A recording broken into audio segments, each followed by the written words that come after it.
Hi guys, I'm Bree. And I'm Alli, and this is Off Script. If you think about it, books are potential scripts for movies. When this adaptation happens, typically it's disappointing because they went off script. In this series, we will be talking about how off script they went. All right. Hello guys. Hello. Welcome to Off Script. I'm Alli. And I'm Bree. And we got a Wednesday mini-sode for you. Every time Bree needs to take a drink of water at the worst possible time. Were we recording like 5 minutes ago? No. Could she have taken a drink of water then? Yes. I was grabbing my chair. I almost said my seat. I was grabbing my seat. Yeah. What are we going to... What is this mini-sode? Oh, okay. I don't know, but I got some life proud mama moment I got to share. Do it. Okay. So today is Sunday. We're recording. And my mother-in-law had foot surgery, so she's in a cast. So I drive her to church. And so I go down the hill on the way to get to her house, and they're completely blocked off. And like we had left we needed last minute to get there. And Are you talking about at 509? Yes. Yes. What happened? Oh, there was a horrible accident. Okay. When I drove by, I wish I hadn't gone that way because I was firemen were doing CPR on someone. Yeah. And the whole back, I don't know if I'm talking into this, the whole back end of the car looked like it had just gotten completely cut off. Oh my gosh. Yeah. I didn't even see another car. I saw two cars, the one that had the back completely cut off. And then there was one with the whole entire front end kind of hit, but I don't know because it was going it was on the side of the road that I was on, and the car was going the complete opposite direction. So I don't even know how it happened, and they were over past the railroad tracks. My gosh. Yeah. So scary. But so I didn't get to see what happened. So there were cones set up, and this is my dumb moment. There were cones set up, and there was 1, 2, 3 cars in front of me. And so this is right at the bottom of the hill. And the cones are set up kind of curved, but so saying you can't turn right, you have to go left. Well, one of the cones was kind of knocked over, and then there was another cone here, and the 3 cars in front of me were still turning right. So my brain didn't think, oh, the cones are up because I'm not supposed to go this way. My brain is, why would someone put cones here if we can still go this way, right? Because 3 people in front of me are going this way. Man, when that cop got there and talked to that first person, I didn't hear it, but his arms were pissed. He's basically, do you see the cones? Why are you coming this way? Oh, damn. So luckily I didn't get too far. So I got to turn and go up Snake Hill. Yeah. And then, but I called Danielle and I was like, by the time I get to your house, church will be starting. It's going to be so late. It's going to be so late. And I was she's like, well, okay, do you just not want to, come and just skip church this week? Because we can watch it online. Yeah. And so I was like, yeah, let's do that. And then Riley in the back goes, no, Mom, we have to go to church. Aww. And I was like, oh. I was like, okay, my little Jiminy Cricket saying we have to go. And so we were just late today. Yeah. But then on the way, she also said, Mom, shouldn't we be listening to church music today? So we turned on Spirit 105. Wow. Yep. And I was like, oh. So if I've failed at every other aspect of parenting, at least my little girl loves Jesus, and that's all that matters. So I almost teared up. I was so proud of her. So nice. Meanwhile, Tyler's screaming and crying and hating life, and I want to go home. Yes, he wouldn't let me leave him in primary today, and I had to take him, and it was just your 3-year-old. My little 3-year-old. Yep. I can't stand 3-year-olds, you guys. Oh my gosh. Okay, well, that was my Sunday. How's your weekend going? It's been so freaking busy this last weekend. I feel like I've just been going, and it sucked. But apparently I missed the online D&D group that I do. Uh-oh. I didn't realize that they played, they asked And I told them, I was like, no way in heck can I include that in my busy weekend. And I didn't hear anything from it. And apparently they played. And Cassidy said that I was the only character that didn't almost die this time. Oh, well, that's I good. was like, There's I'll take it. Good job, Persephone. When you aren't there, does someone else play as your character? The DM, because the DM knows my character and knows what I would do. Oh, okay. Well, that's kind of cool. Yeah. That's nice that they can keep you going. I like it because I feel bad because sometimes I can't go. Right. And just life. But then they're able to still play. Because then it doesn't just completely stop everything. Yeah, that's nice. Yeah. Cool. And then I got Hogwarts Legacy I'm yesterday. so jealous. So I have a Switch, so I can't get it till July. Yeah. Yeah. I know, and then I told the GameStop lady this, and she was like, don't tell her anything about the game. Tell her to stay away from everything because there's some good stuff you don't want spoiled. But so far, You've told me everything. because I'm like, why is this the storyline? Yeah. It's funny because I saw all this on Facebook, which is like, Right. Hogwarts Legacy is bringing back the basically racism in the game. Oh, snap. Oh, against goblins and... yeah. Because so far, okay. I've only met one goblin in it that I like, and you saw him for 2 seconds. Oh, interesting. Yeah, I was like, cool. Well, okay. Bringing back, this takes place way before Harry Potter, right? I thought it did, but okay, I guess I'm spoiling this too. I'm not going to be able to put any of this conversation in. Oh. Phineas is the headmaster. When was he alive? Black. Phineas Nigellus? Yeah. He was before. Well, I know that, but do you know what time era? Because I had been told it was like 100,000 years before. Oh, no, I don't know what time era. I'm like, that's Sirius's brother. It can't be that. That's not his brother. It's his great-grandfather. Oh. Or great-great-grand... Some grandfather. Who's the one with isn't the Regulus. Regulus? Oh, Phineas. Phineas is the picture frame. Yep. I just like my character. My character looks cool. She does. She looks just like you. Now you gotta post a picture of That's her. what I was just going to say. I was like, damn it. Why did I say that? Oh my gosh, that's so funny.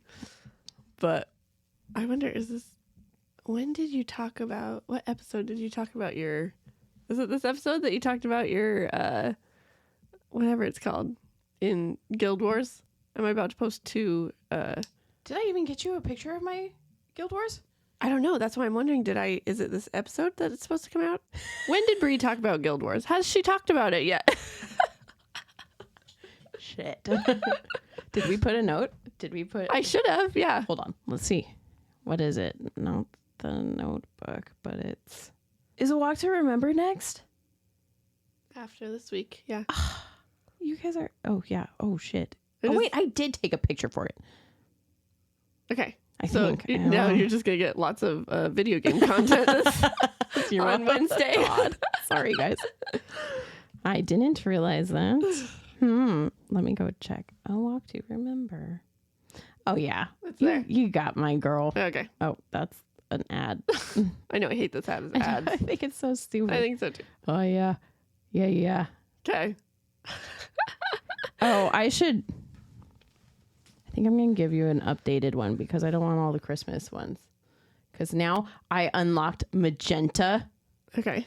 for a dye for my clothes. So she looks even cooler now. All right. Sure. Now you're going to have to do a side by... Yeah, give us an updated one.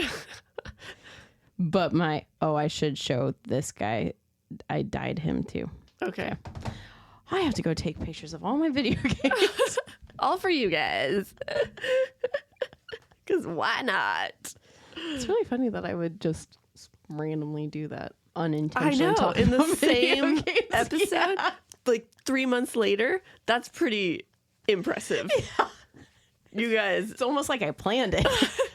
skill. Oh, gosh. All right. Okay. So today's episode, we thought it would be fun to we should thank Steph Yeah, thank you, Steph. for this Yes. idea. I thought you could say this book. I was like, yes, thank you for writing it. No, for yeah, this was all Steph. This idea. yeah, where we're gonna talk to Bree about, like, I'm gonna ask questions about like filmmaking. What's funny is all ever since we came up with this plan, I've been like, okay, you're going to have to preface it with like, you're not an expert in this. And then I was like, yeah, but you have a degree. So kind of, but also it doesn't feel like it. So, Okay. yeah. Dang, I had an actual question. Okay, well, I'm going to ask the one that I already practiced with.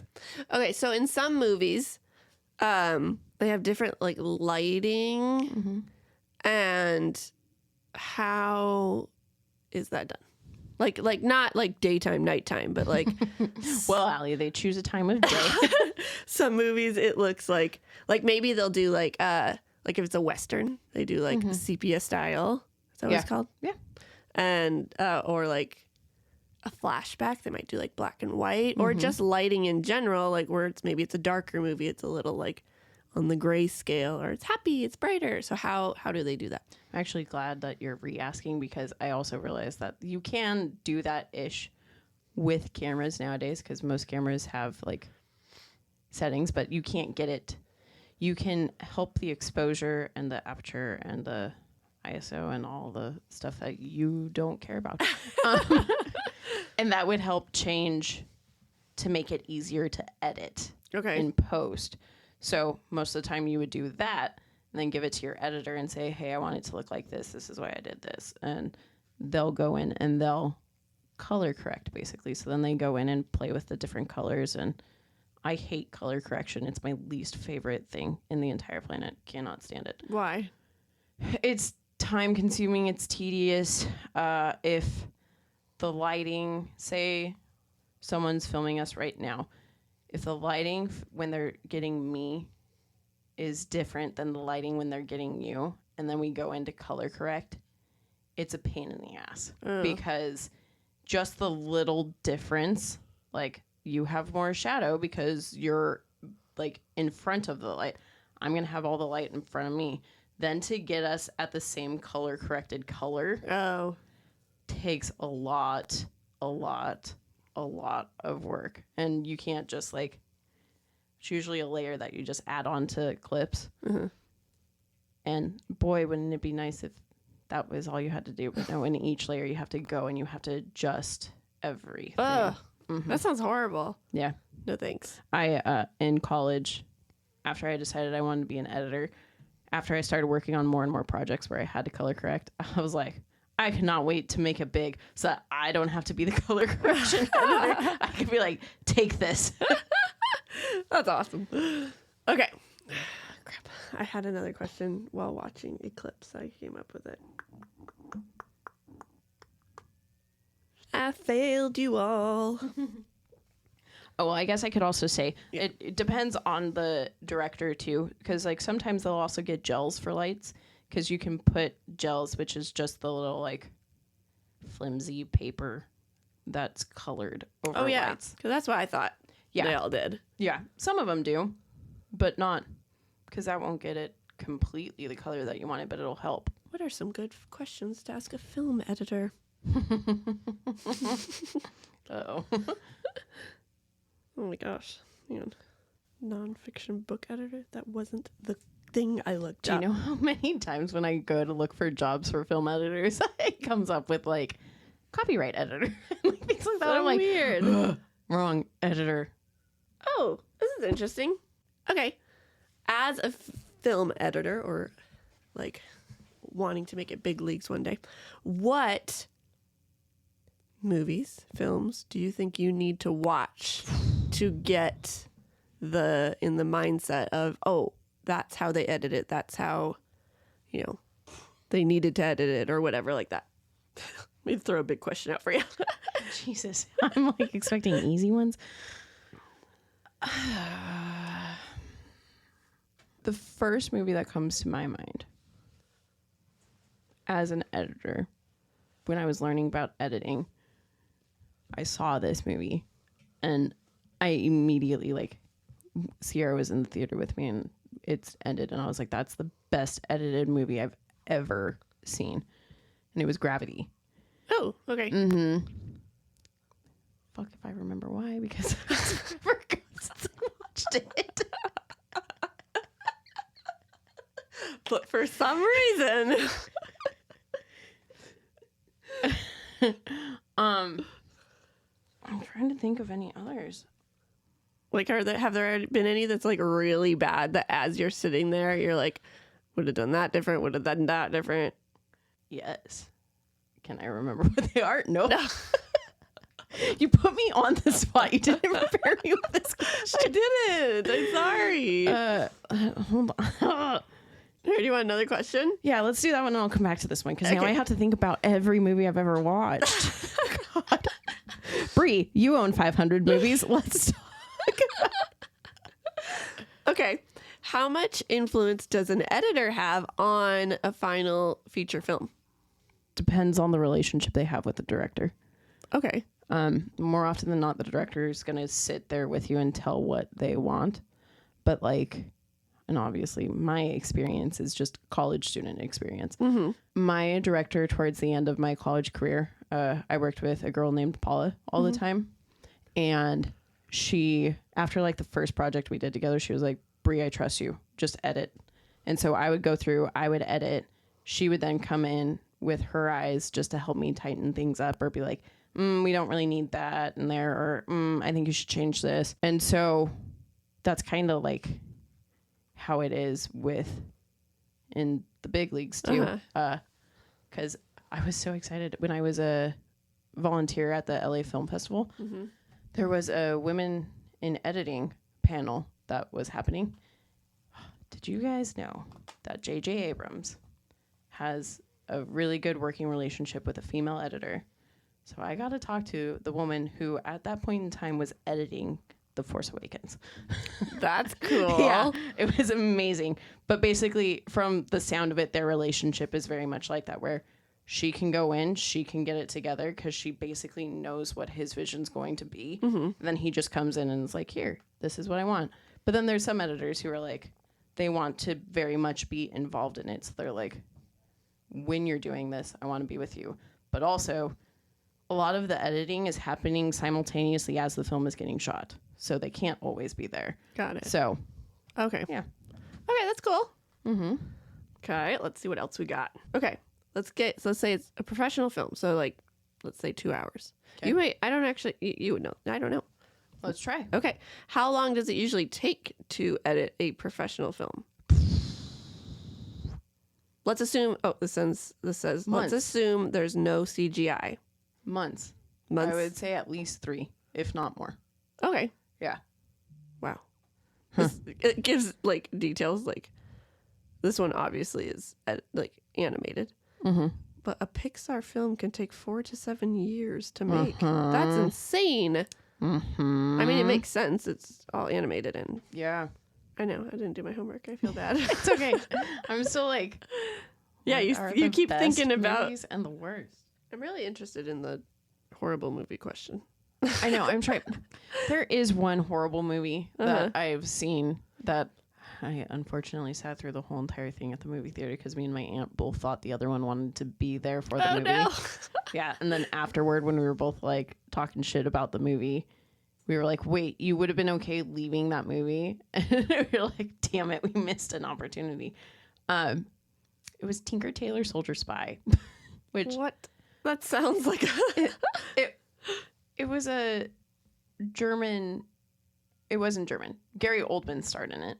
Okay. And it was based on like a German spy thing. And I was like, oh, this is going to be great because it sounded like something I wanted to do. But then, or wanted to watch. It sounded like a good thing. It's a book. We will not be doing. Oh. And it was so slow and so boring. And so I think part of that was just the story. But also, if they edited it in a faster pace, I probably could have sat there and watched it. Got it. Okay, I have a question. Okay. So they were talking about this in a Supernatural pod that I was listening to. And it was about how it was a really long conversation scene, which obviously in a TV show and like Supernatural can get boring, right? Yes. If it's just back and forth, back and forth. So they had the camera do different camera angles. And would that be an editor choice or would that be a director choice? Director. Oh, okay. Yeah. Would the editor have say? Well, I guess it goes back to the question of. Kind of.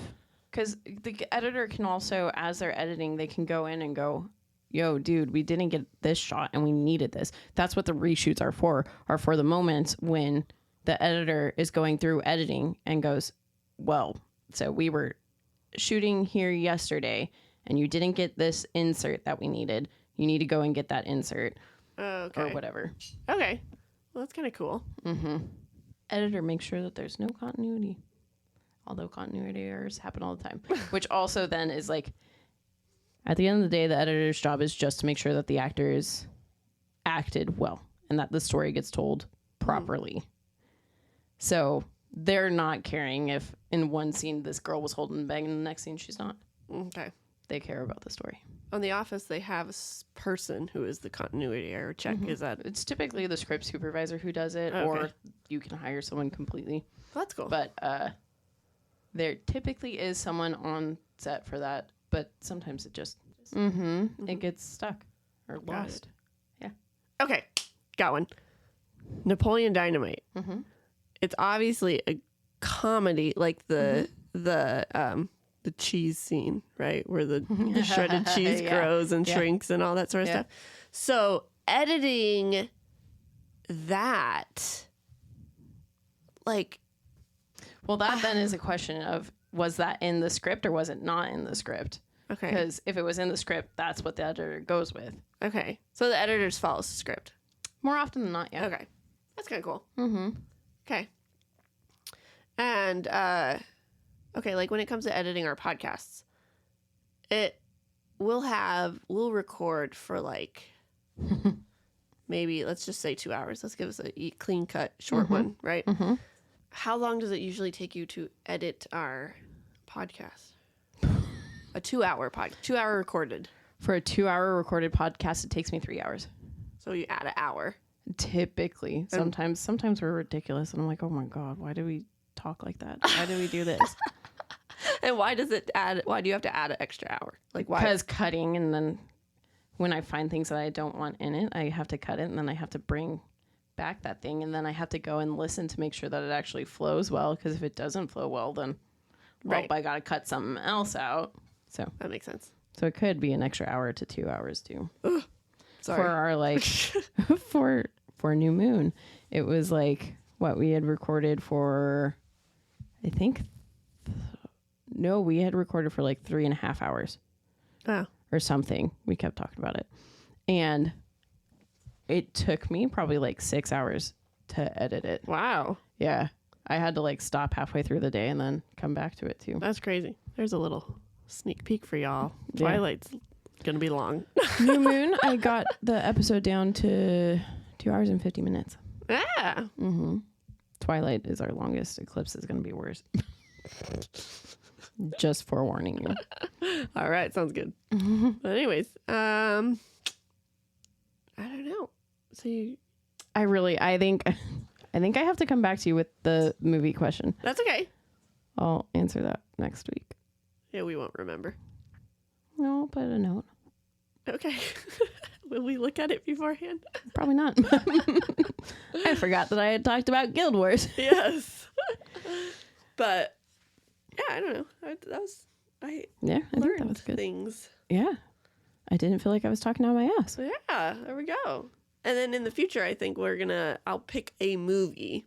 To ask questions about that all, About then that. go and Mm-hmm. And so give responses that I can. And in that sense, I'm definitely not an expert, but yes. I have a little bit more knowledge. Okay. Oh, okay. I have another question. Okay. So when it comes to music, Yeah. is it the editor's choice to pick like what music they think will sound good with what scenes, or how does that work? They usually have someone, like a whole separate entity person. Okay. Usually, again, it's the director. Or like with Twilight, like I know that the song, the one that they danced to at the end of the prom scene, Kristen, that was her song that she was obsessed with at the time. Oh. And so she went to the director and was like, I think this would be good in the soundtrack. And the director listened and was like, oh, it would be. And so she was the one. Okay. Okay. Well, that's So- kind of cool. Yeah, it depends. Cool. Yeah. You did great. I learned so much. Thank you. You're Thank you. welcome. Except for the ding. You threw me for a loop with the movie one. Well, I'm sorry. I didn't have any. Dang, I just wish I remembered the question I had yesterday because. Did you type it anywhere? No, I should have. It was when we were watching Eclipse? Yeah. When? Do you I don't remember know. what scene? No. How do they do special effects? How do they do XYZ? Okay, yeah, sure. Okay, so this isn't the question I had, but why not? Let's add it. Okay, so the movie Avatar, right? Yes. They're all dotted up, Yeah. right? Yeah. For CGI stuff, right? Yeah. Then there's other movies where they're not dotted up, but they have like the green screen suit on and like Harry Potter. They have like the green screen suit guy and he's carrying around like an orange ball and a stick that was supposed to be Dobby, right? So then they CGI that in. What is the difference?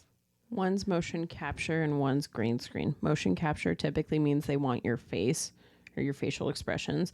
Green screen means you're the person there for them to know where they're supposed to be inputting what the thing is. Okay.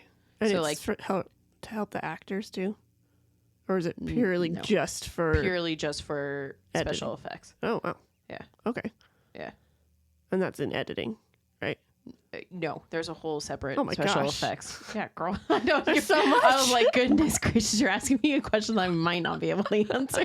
I thought it was all the same thing. No. So what does editing do? Editing is the people who get all the footage and puts it together. So more you would- often than not, if I'm sitting editing a movie such as Avatar, I would see it all wonky with all the motion capture suits. You would. Yeah. So you don't get it. You don't get the CGI'd version yet. So No, you have to no. edit it, I edit it, send it off to the next people. They do it. I'll get it back to try and like fix if if needed. there's anything else that needs to be done. But if that's the case, then That makes sense. because typically you only send it off to the special effects people once you've hit like the great, we're golden. Like this is where it's gonna be. Yeah, that would suck to work on all the special effects and then be like, This is why I cannot stand The Hobbit, the third one. dude, I hate. Oh, the third one. I just hate the special effects in all of them. The special effects in the third one literally look like the special effects team took one pass at it, sent it to Peter Jackson, and he went, great, we're on a schedule. It's fine. Let's go. My thoughts were just like, how do you go from 15 years beforehand, the orcs and everyone looking great, Yep. to you getting lazy and doing CGI on this white orc that looks like something from the 80s? Bullshit. Yeah. Yeah. No, I the just- whole, all of it. I've only seen it once. I only bought the first Hobbit on DVD. Don't have the others. Yeah. I can't. I mean, I still love the movies, but the CGI just drives me crazy.